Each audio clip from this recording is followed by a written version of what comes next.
Good afternoon. My colleagues and I remain squarely focused on achieving our dual mandate goals of maximum employment and stable prices for the benefit of the American people. Despite elevated uncertainty, the economy is in a solid position. The unemployment rate remains low, and the labor market is at or near maximum employment. Inflation has come down a great deal, but has been running somewhat above our 2% longer-run objective. In support of our goals, today the Federal Open Market Committee decided to leave our policy interest rate unchanged. We believe that the current stance of monetary policy leaves us well positioned to respond in a timely way to potential economic developments. I'll have more to say about monetary policy after briefly reviewing economic developments. Following growth of 2.5% last year, GDP was reported to have edged down in the first quarter, reflecting swings in net exports that were driven by businesses bringing in imports ahead of potential tariffs. This unusual swing has complicated GDP measurement. Private domestic final purchases, or PDFP as we call them, which excludes net exports, inventory investment, and government spending, grew at a solid 2.5% rate. Within PDFP, growth of consumer spending moderated, while investment in equipment and intangibles rebounded from weakness in the fourth quarter. Surveys of households and businesses, however, report a decline in sentiment over recent months and elevated uncertainty about the economic outlook, largely reflecting trade policy concerns. It remains to be seen how these developments might affect future spending and investment. In our summary of economic projections, the median participant projects GDP to rise 1.4% this year and 1.6% next year, somewhat slower than projected in March. In the labor market, conditions have remained solid. Payroll job gains averaged 135,000 per month over the past 3 months. The unemployment rate, at 4.2%, remains low and has stayed in a narrow range for the past year. Wage growth has continued to moderate while still outpacing inflation. Overall, a wide set of indicators suggests that conditions in the labor market are broadly in balance and consistent with maximum employment. The labor market is not a source of significant inflationary pressures. The median projection for the unemployment rate in the SEP is 4.5% at the end of this year and next, a bit higher than projected in March. Inflation has eased significantly from its highs in mid-2022, but remains somewhat elevated relative to our 2% longer-run goal. Estimates based on the Consumer Price Index and other data indicate that total PCE prices rose 2.3% over the 12 months ending in May, and that, excluding the volatile food and energy categories, core PCE prices rose 2.6%. Near-term measures of inflation expectations have moved up over recent months, as reflected in both market and survey-based measures. Respondents to surveys of consumers, businesses, and professional forecasters point to tariffs as the driving factor. Beyond the next year or so, however, most measures of longer-term expectations remain consistent with our 2% inflation goal. The median projection in the SEP for total PCE inflation this year is 3%, somewhat higher than projected in March. The median inflation projection falls to 2.4% in 2026 and 2.1% in 2027. Our monetary policy actions are guided by our dual mandate to promote maximum employment and stable prices for the American people. At today's meeting, the committee decided to maintain the target range for the federal funds rate at 4.25% to 4.5%, and to continue reducing the size of our balance sheet. We will continue to determine the appropriate stance of monetary policy based on the incoming data, the evolving outlook, and the balance of risks. Changes to trade, immigration, fiscal, and regulatory policies continue to evolve, and their effects on the economy remain uncertain. The effects of tariffs will depend, among other things, on their ultimate level. Expectations of that level, and thus of the related economic effects, reached a peak in April and have since declined. Even so, increases in tariffs this year are likely to push up prices and weigh on economic activity. The effects on inflation could be short-lived, reflecting a one-time shift in the price level. It's also possible that the inflationary effects could instead be more persistent. Avoiding that outcome will depend on the size of the tariff effects, on how long it takes for them to pass through fully into prices, and ultimately on keeping longer-term inflation expectations well anchored. Our obligation is to keep longer-term inflation expectations well anchored and to prevent a one-time increase in the price level from becoming an ongoing inflation problem. As we act to meet that obligation, we will balance our maximum employment and price stability mandates, keeping in mind that without price stability, we cannot achieve the long periods of strong labor market conditions that benefit all Americans. We may find ourselves in the challenging scenario in which our dual mandate goals are in tension. If that were to occur, we would consider how far the economy is from each goal and the potentially different time horizons over which those respective gaps would be anticipated to close. For the time being, we are well positioned to wait to learn more about the likely course of the economy before considering any adjustments to our policy stance. In our SEP, FOMC participants wrote down their individual assessments of an appropriate path for the federal funds rate based on what each participant judges to be the most likely scenario going forward. The median participant projects that the appropriate level of the federal funds rate will be 3.9% at the end of this year, the same as projected in March. The median projection declines to 3.6% at the end of next year and to 3.4% at the end of 2027, a little higher than the March projection. These individual forecasts are always subject to uncertainty, and as I've noted, uncertainty is unusually elevated. And of course, these projections are not a committee plan or decision. At this meeting, the committee continued its discussions as part of our 5-year review of our monetary policy framework. We focused on issues related to assessing the risks and uncertainties that are relevant for monetary policy and the potential implications for policy strategy and communications. Our review includes outreach and public events involving a wide range of parties, including Fed Listens events around the country and a research conference that we held last month. We are open to new ideas and critical feedback, and we will take on board lessons of the last 5 years in determining our findings. We intend to wrap up any modifications to our statement on longer-run goals and monetary policy strategy by late summer. After that, we will consider enhancements to our suite of communications tools, including the SEP. The Fed has been assigned 2 goals for monetary policy: maximum employment and stable prices. We remain committed to supporting maximum employment, bringing inflation sustainably to our 2% goal, and keeping longer-term inflation expectations well anchored. Our success in delivering on these goals matters to all Americans.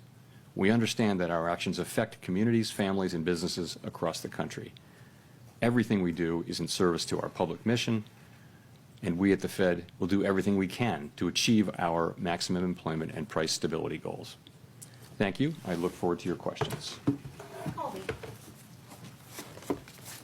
Thank you. Colby Smith with the New York Times. To what extent has the more limited impact from tariffs at this stage on inflation changed your view on what the ultimate economic fallout will be from these policies and the timing of when they will materialize in the data?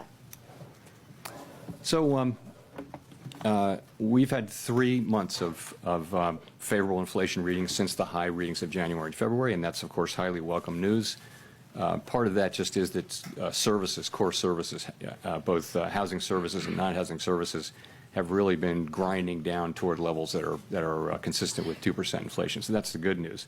We've had goods inflation just moving up a bit, and of course we expect, as you point out, we do expect to see more of that over the course of the summer. It takes some time for tariffs to work their way through the chain of distribution to the end consumer. A good example of that would be goods being sold at retailers today may have been imported several months ago before tariffs were imposed. So we're beginning to see some effects, and we do expect to see more of them over coming months. We do also see price increases in some of the relevant categories like personal computers and audiovisual equipment and things like that that are attributable to tariff increases. In addition, we look at surveys of businesses, and there are many of those, and you do see a range of things, but many companies do expect to put all or some or all of the effective tariffs through to the next person in the chain, and ultimately to the consumer. Today, the amount of the amount of the tariff effects, the size of the tariff effects, their duration and the time it will take are all highly uncertain. So that is why we think the appropriate thing to do is to hold where we are as we learn more. And we think our policy stance is in a good place where we're well positioned to react to incoming developments. So in terms of how we should interpret the rate cuts penciled into the SEP, is this reflecting that there's this expectation that underlying inflation will just stay well enough contained that allows the committee to eventually move ahead with those cuts? Or is it about, responding to a deterioration in economic activity, let's say? I mean, how should we make sense of the forecast? So if you look at the forecast, you will see that people do generally expect inflation to move up and then to come back down. But we can't just assume that. Of course, we don't know that. And, our job is to make sure, one of our jobs is to make sure that a one-time increase in inflation doesn't turn into an inflation problem. And that, again, that will depend on the size of the effects, how long it takes for them to come in, and ultimately on keeping inflation expectations anchored. Hi, and thanks, Chair Perry. Howard Schneider with Reuters. If you look at the rate path starting in December to today and adjusted over the full time horizon you've got there, you've taken about a quarter point per year out of your projected path, and you end at a higher rate at end 2027 than you would have in the prior forecast. Is that a result of a sense that tariffs will lead to more persistent inflation? Is it a result of reassessments of where your short-term neutral rate is? Why are you on a slower path now? So I would focus most on the nearer term as you get out to the later years. It's hard for anybody to know where the economy is going. You didn't see people moving their longer term, estimate of the neutral rate, for example, at this meeting. So and those things are probably slow moving. So I think if you look at what's happening here since March, this is since March, right? You see a little slower growth, just a tiny tick up, a 1/10 tick up in unemployment, and you see inflation moving up 0.3. And by the way, it was a similar move from the December SEP to the March. So that's what you see. You see the effects of tariffs. I think we learned in April, after the March meeting, that substantially higher tariffs were likely. And then since then, the estimates of where the tariffs will be have actually moved back down, although still at an elevated level. So we're adapting in real time. And what you see is an accumulation of individual assessments. But you say in the statement that risks have diminished on that front, but the July 9th, drop-dead date for all the Liberation Day tariffs is still out there and unresolved. You've got now exchange of missiles between two Middle East adversaries with a possible U.S. involvement. How can you justify saying that risks have diminished? So what we said was that uncertainty uncertainty about the economic outlook has diminished but remains elevated. Many surveys say that. They do. So, and that's actually a line from the Teal book, which you can see in 5 years. Remember to check that. Maybe the world will be over. No, but if you think about it, tariff uncertainty really peaked in April, and since then has come down. And that's really what that's just acknowledging. It's diminished, but still elevated. That it's uncertainty. So I think that's an accurate statement. Thank you. Chris Rugaber at Associated Press. There is an argument out there in favor of cutting rates more immediately. Inflation has continued to cool and is back to roughly 2% despite the tariffs. And I guess I also wanted to ask about, cracks in the job market with gross hiring slowing, concentrated in just a few industries. We've seen some housing data, including this morning, that have been pretty weak. Do you see any concerns that the economy is weakening and that is a reason to cut rates going forward? So we do of course monitor all those things. I think if you look at the overall picture, what you're seeing is 4.2% unemployment and an economy that's growing at a rate hard to know given the unusual flows in the first quarter, but it appears to be 1.5%, 2%, maybe a little better than that. Sentiment has come up off of its very low levels. It's still depressed, So, you can point to things. The housing market is a longer run problem and also a short run problem. I don't think it's indicative of, basically the situation is we have a longer run shortage of housing, and we also have high rates right now. I think the best thing we can do for the housing market is to restore price stability in a sustainable way and create a strong labor market, and that's the best thing we can do for the housing market. You asked about the job market. Again, look at labor force participation, look at wages, look at job creation. They're all at healthy levels now. I would say you can see perhaps a very, very slow continued cooling, but nothing that's troubling at this time. But we watch it very, very carefully. So overall, again, the current stance of monetary policy leaves us well positioned to respond in a timely way to economic developments, and for now, and we'll be watching the data carefully. Well, just quickly on, given that there are concerns inflation will rise, but there is the alternate scenario that tariffs would create demand destruction and slow growth sufficiently, and that would perhaps keep a bit of a lid on inflation. Do you see odds of that scenario? What kind of odds do you see of that scenario coming true, and how many months of cool inflation would you need to see before concluding that maybe that lower inflation scenario is taking place? So this is very much the conversation we had today and yesterday. There are many, many different scenarios, many combinations of scenarios where inflation does or doesn't prove out to be at the levels we think, and where the labor market does or doesn't soften. And I think what you see people doing is looking ahead at a time of very high uncertainty and writing down what they think the most likely case is. No one holds these rate paths with a great deal of conviction, and everyone would agree that they're all going to be data dependent, and that you can make a case for any of the rate paths, I think, that you see in the SEP. And we do this once a quarter. It's a hard thing to do particularly at this time, but it does reflect. If you see somebody writing down a rate path that involves cuts, that's them saying, yes, I think we will get to a place, more likely than not, where cuts will be appropriate. And it could be a joint probability of a number of possible outcomes. Again, remember how much uncertainty we face, though. Thank you. Mr. Chair, I wonder if you could describe for us some of those scenarios. How do you get to a place? I'm noticing that the uncertainty levels in your forecast are very high. How do you get to a place where you have the confidence in the outlook for, say, inflation and or growth or the unemployment rate?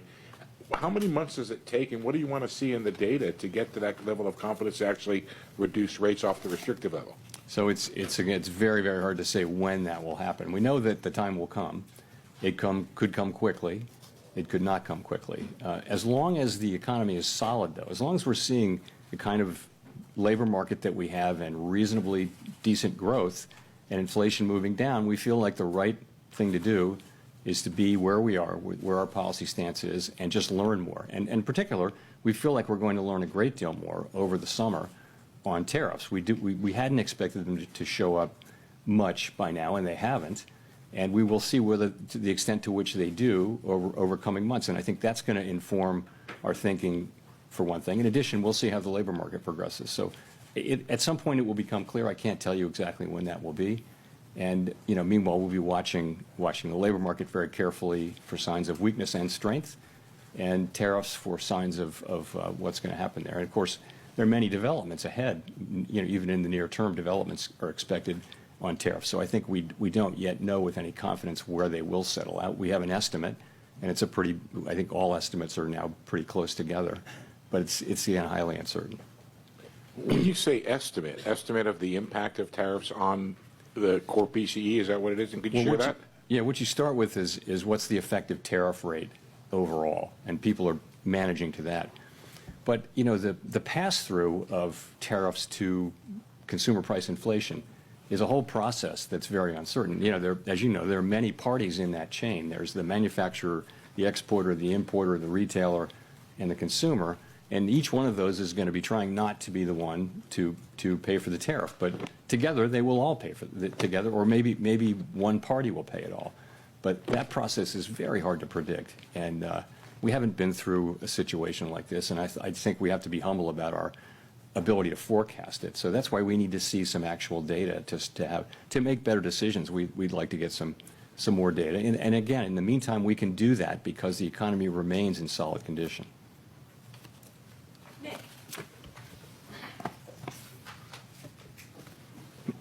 Nick Tamarosa of the Wall Street Journal. Chair Powell, I guess I'm wondering if you could explain a little bit more the divergence we see in the dot plot, particularly around the 2025 rate projections. I realize this is, you have one group of officials that are putting down no cuts, another that are putting down more than one. And again, recognizing that could be difficult to summarize, but is it a matter of people having a different outlook or a different reaction function, a different commitment to defending against another inflation mistake? How did that play out over the last 2 days? So you're right. This is often the case. We have a pretty healthy diversity of views on the committee. We did have strong support for today's decision and broad agreement that our policy stance does leave us in a good place. But I would point to two factors, and you mentioned them. The first is just that parties have a diversity of forecasts, and they do align with where their dots are. So if you have a higher inflation forecast, you're going to be less likely to be writing down, more cuts. But remember, as we see more data, we're going to learn more about where inflation is headed, and that means when it is time to look at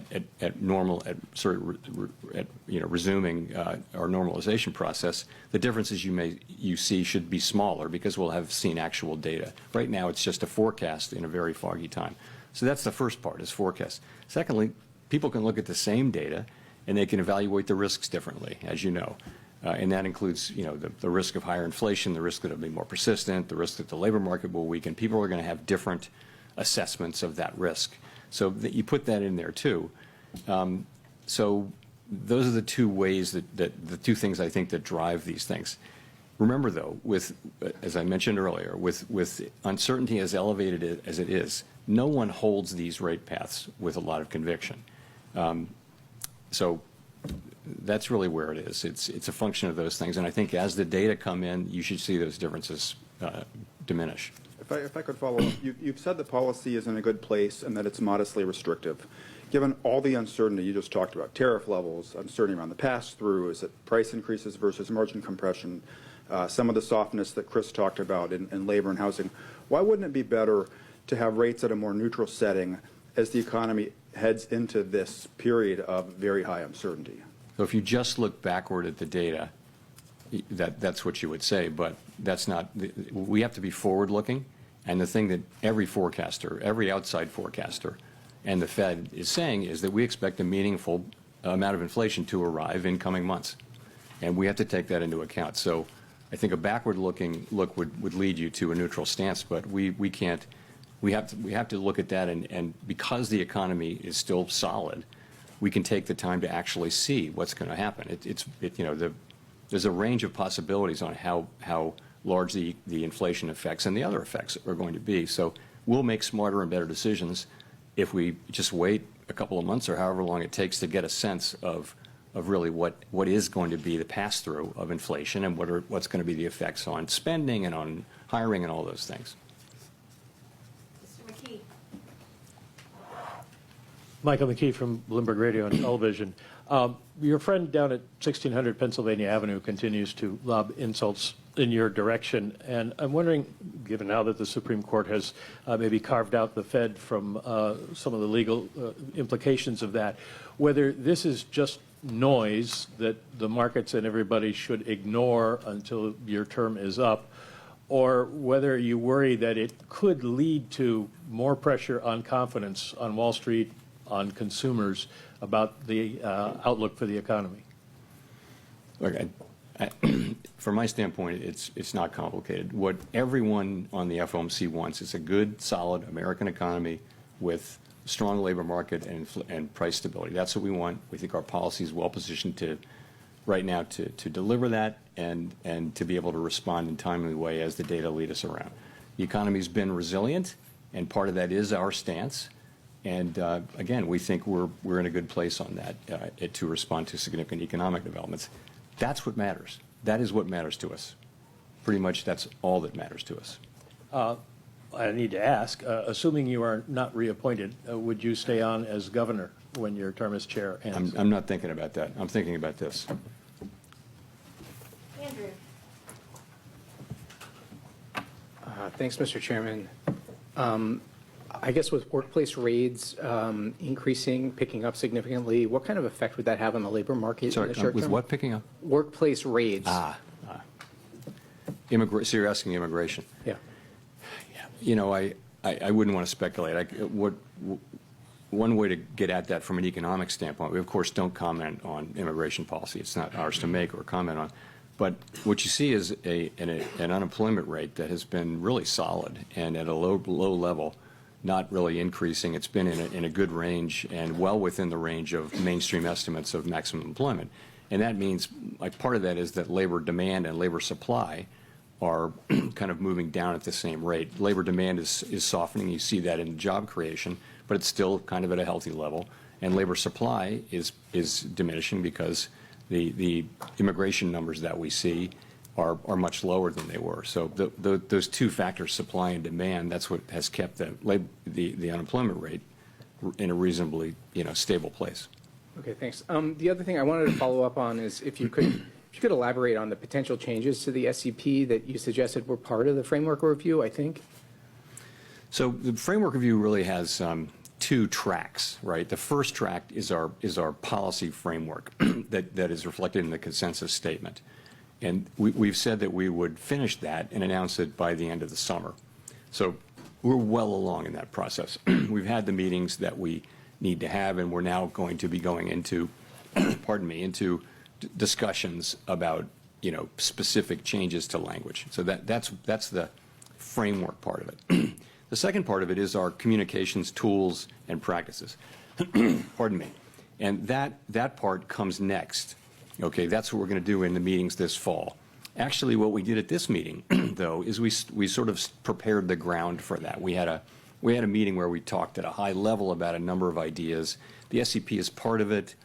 Many other ideas. It's sort of, how do we think our communications can be improved? There are a number of ideas. People offered a really, it was a great conversation, number of ideas, but we're going to look at those with staff briefing and a lot of thought in the fall. And I would say when it comes to changing communications, I would only support things really that only implement things that have very broad support. And also you want to be really careful because I think our communications are pretty well received. They're not broken. So more is not necessarily better, but better is better. So we're going to be looking at ways to do things that will improve the clarity of what we do for the benefit of the public.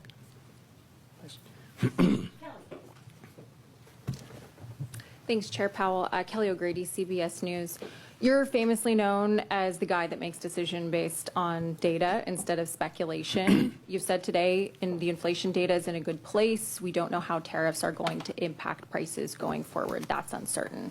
But I've got to go back to the last time that you cut rates in December, and there was still the what if of tariffs. So what made you feel comfortable cutting then when inflation was higher than where it is today and you didn't cut today?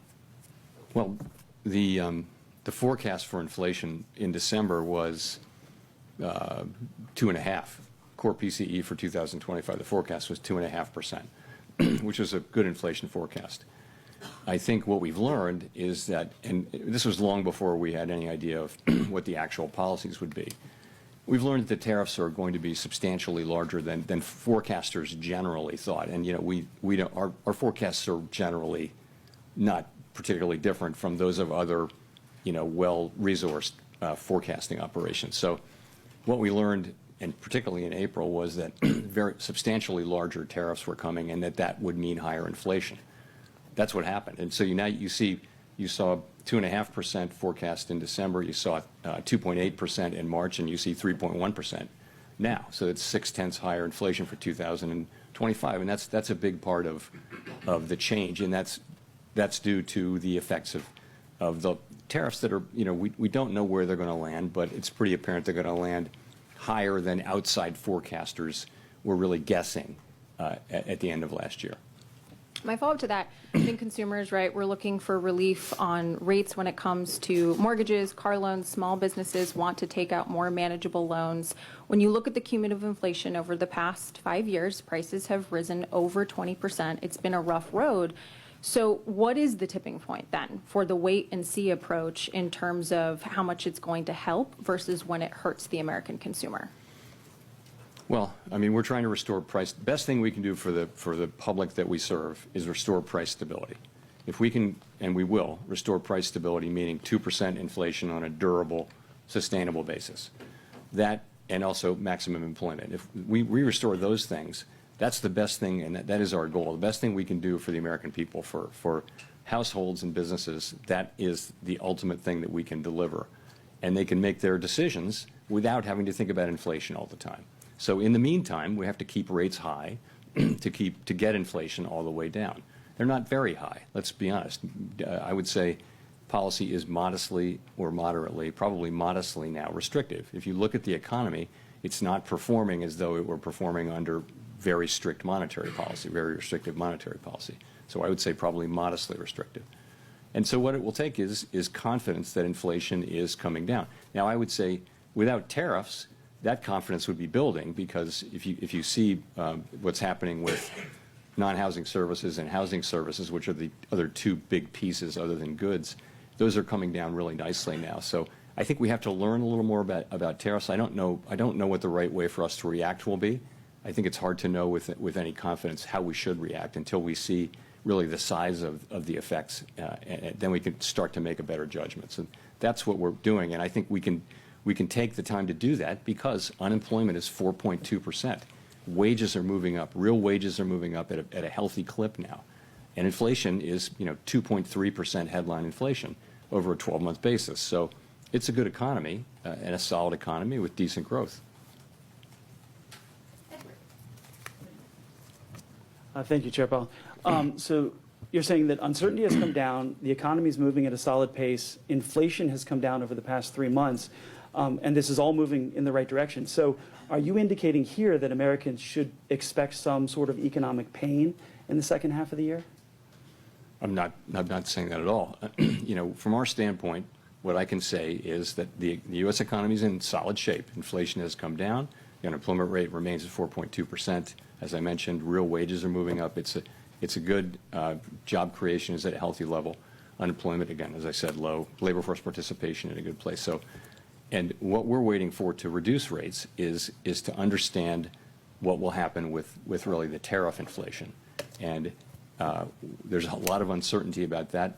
Every forecaster you can name who is a professional forecaster with adequate resources and forecasts for a living is forecasting a pretty significant. Everyone that I know is forecasting a meaningful increase in inflation in coming months from tariffs, because someone has to pay for the tariffs, and it will be someone in that chain that I mentioned between the manufacturer, the exporter, the importer, the retailer, ultimately somebody putting it into a good of some kind, or just the consumer buying it.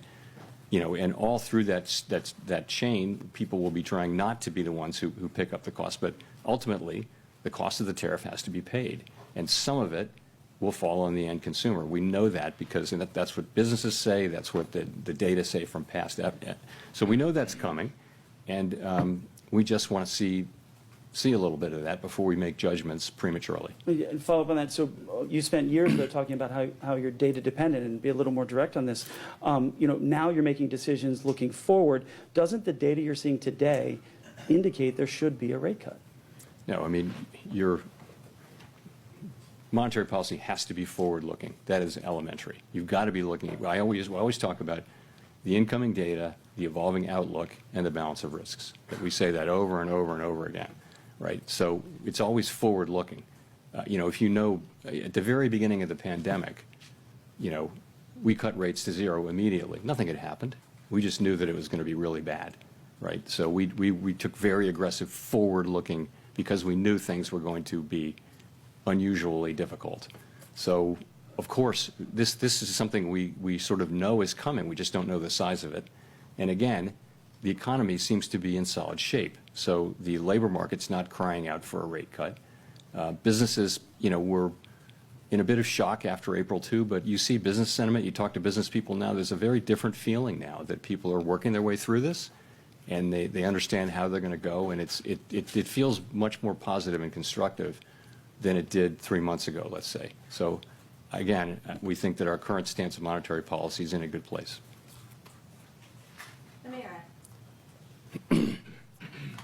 Thank you. Amara Mokwe with Bloomberg. Chair Powell, in February, you told Congress that the Fed is, quote, overworked, maybe not overstaffed.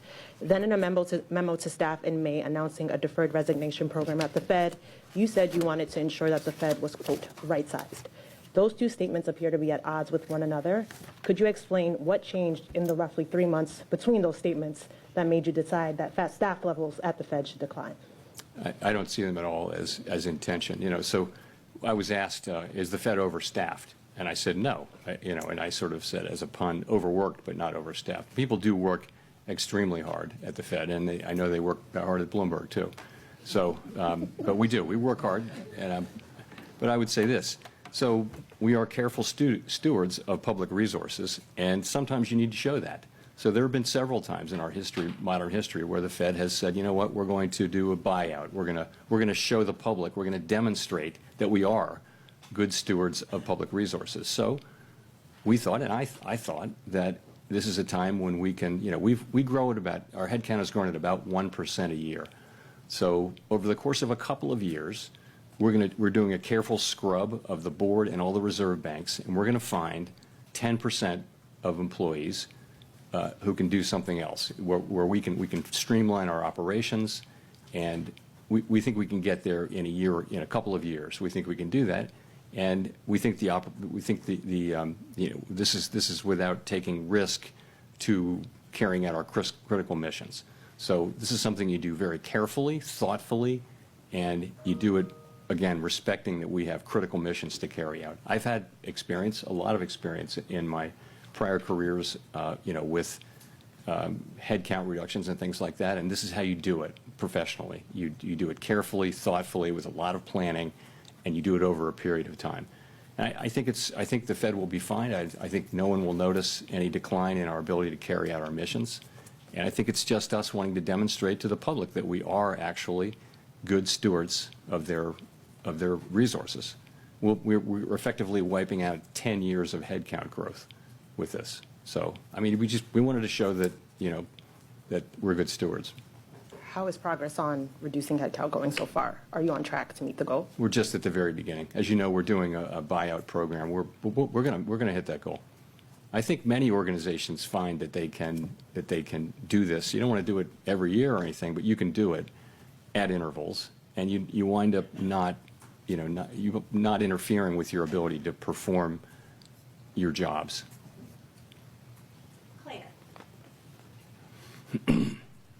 Chair Powell, Claire Jones from the Financial Times. As you're no doubt aware, the Senate Finance Committee has tabled its version of the reconciliation bill this week, and I was wondering if you could tell me a little bit about the tenor of the debate at the FOMC over the past few days on fiscal policy and the degree to which that influenced people's projections for 2026 and beyond. Thank you. Yeah, so, we don't sit around and debate or really discuss. We take fiscal policy as fully exogenous, and so we actually, really didn't talk about the bill or the contents of it. It's still evolving. When it gets closer, remember also we have a very, very large economy, and the effects will be at the margin, I expect that they may already be in, but they will be in by the next meeting. We'll make an estimate, but it's not a major thing. It's nothing that we discuss. It may have been mentioned a couple of times, but as something that's coming in. But I think the outcome is, we don't know the outcome yet there, so hard to be real specific. Neil. Thanks, Chair Powell. Neil Irwin with Axios. There have been some cutbacks in economic statistics collection in the last few weeks, and worries that long-running problems around funding and response rates may be getting worse. How much is this concern on your radar? How much confidence do you have that the gauges you're watching to assess the economy are reliable right now? Two things. One, the data we get right now, we can do our jobs. I'm not concerned that we can't do our jobs. That's not the point. The point really is that we are starting to see, layoffs and important gatherers of data are saying that they're having to cut back on the size of their surveys. That's going to lead to more volatility in the surveys. I think we should take a step back and, from our standpoint, and I think the standpoint of businesses and governments and everyone, having really good data on the state of the economy at any given time is a huge public good. It helps, it not just doesn't help the Fed, it helps the government, it helps Congress, it helps the executive branch. More importantly, really, it helps businesses. They need to know what's going on in the economy. The United States has been a leader for many, many years in this whole project of measuring and understanding what's happening in our very large and dynamic economy. And I hate to see us cutting back on that, because it is a real benefit to the general public that people in all kinds of jobs have the best possible understanding of what's happening in the economy and hence what's likely to happen. It's very hard to measure what's going on in the U.S. economy. If you read, there was a book called, it's really remarkable how many things you need to understand to estimate U.S. GDP. Very, very difficult, and it's so important that we get it right. I just would say it's not a place to I would want to keep investing in that, for the good of the general public. Victoria.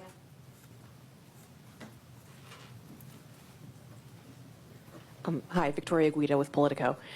So you're conducting this monetary policy strategy framework review, but next year we're supposed to have a new Fed chair, and I'm wondering if that affects at all the way that you're approaching this. How do you ensure that this framework will actually be durable? The framework the framework document goes back to 2012, and it's the committee's document. It's not like we're going to invent a brand new way to do things. It's been an evolving document, so it shouldn't depend on who the chair is at all. It should depend on what's happening in the economy and what the committee wants to do. So, yeah, it isn't really tied to any particular chair. And we used to renew it every year. Now we do it every 5 years. So, but I don't think I've never heard anyone raise this issue that a new chair might want to come in and go in a completely different direction. I really don't think that's right. But but that's not going to be up to me to decide. Is that affecting at all who you're consulting with? Not at all. Not in any way.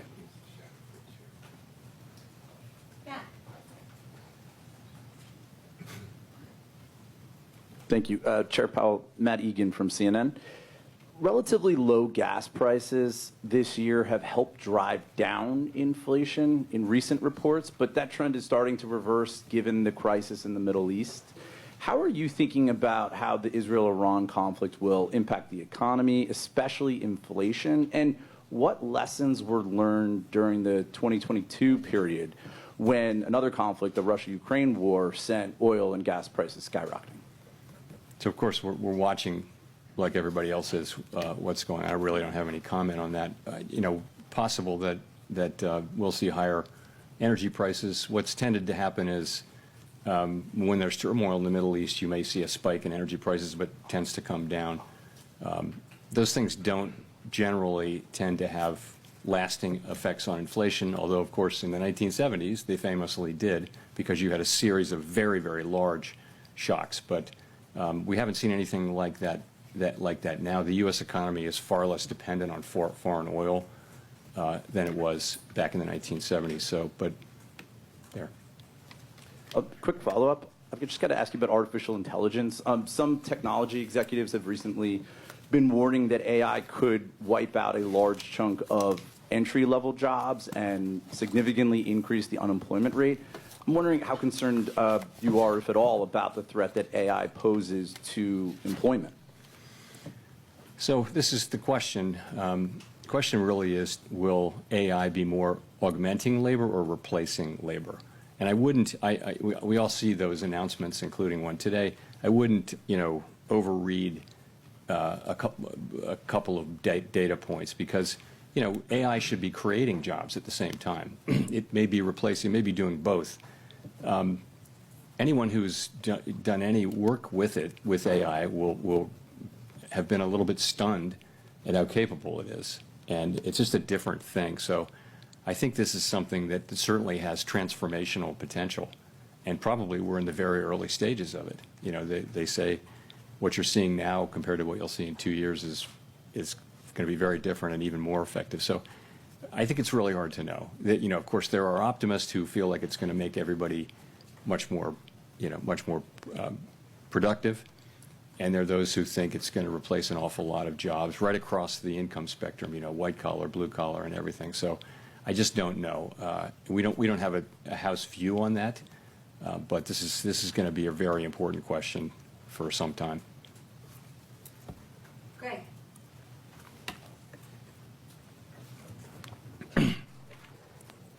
Thank you. Greg Rapp from MarketWatch. I was wondering if you could step back a little bit, Chair Powell. You know, there's a spate of articles and a lot of op-eds now in the newspapers saying that the U.S. economy and the global economy is going through this profound change, you know, akin to the end of the Bretton Woods era in the 1970s.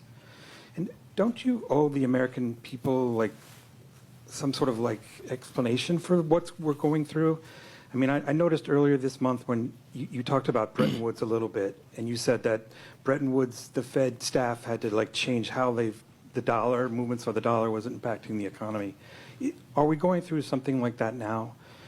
That, you know, are you having to change how you do monetary policy? Is it that fundamental a change underway? Thanks.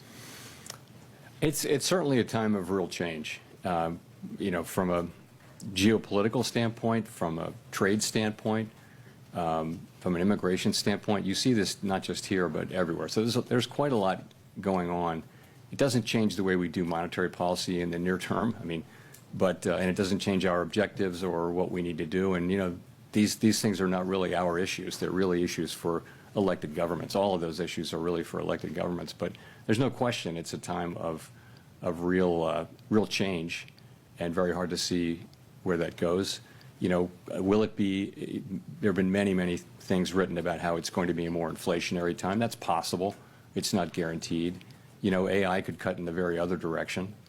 AI could make people much more productive and push in the other direction. I don't know, though. So, but you're right. But honestly, our focus is a much more practical one, and that is how do we keep inflation low and employment high in the near term. That's really what we're about. Mark.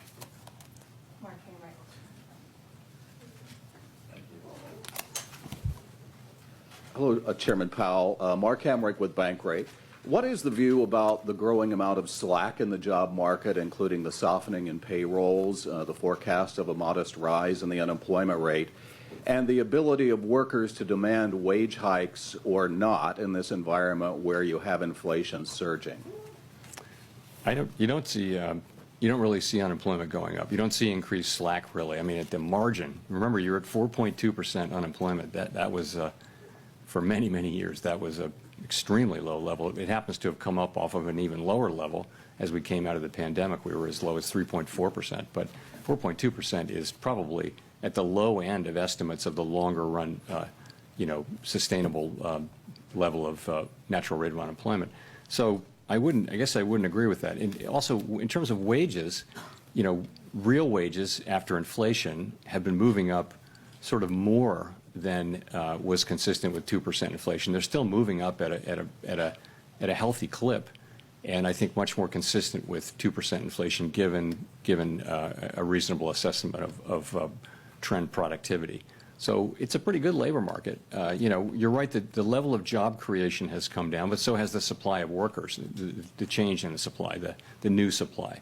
So you've seen the unemployment rate remain pretty stable at 4.2. It's been as high as 4.3, but you know, those are good numbers. So it's a pretty good labor market. There's a more concerning thing is there are not a lot of layoffs, but there are not a lot of job creation. The number, if you're out of work, it's hard to find a job, but very few people are being laid off at this point. So that's an equilibrium we watch very carefully, because if there were to be significant layoffs and the job finding rate were to remain this low, you would have an increase in unemployment fairly quickly. But that hasn't happened. It really hasn't happened. the U.S. economy has defied all kinds of forecasts for it to weaken, really over the last 3 years.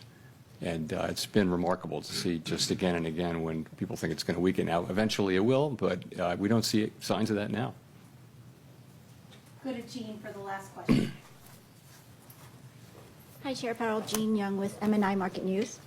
There's been a lot of talk about cuts. I wanted to ask you, why do you think there are no forecasts for rates to rise or even to stay where they are next year, given that the projection for inflation is to rise to 3%, and there's a lot of there's some skepticism over whether those price hikes will be a one-time event? So there are a number of people on the committee who wrote down no cuts this year, but some cuts next year. So, look, I think, people are writing down their most likely path, right? They're not saying there's zero possibility of other things. Really, think of it as the least unlikely path in a situation like this where uncertainty is very high.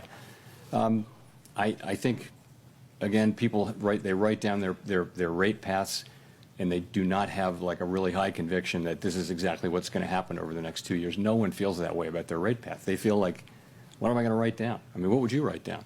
It's not easy to do that with confidence. So I would just say it that way. We don't rule things in or out. Certainly a hike is not the base case at all. It's not something people are writing down. But in the meantime, we do the best we can with these forecasts, and I think they're representative of the different forecasts and different reaction functions that people on the committee have. So thank you very much. Thanks.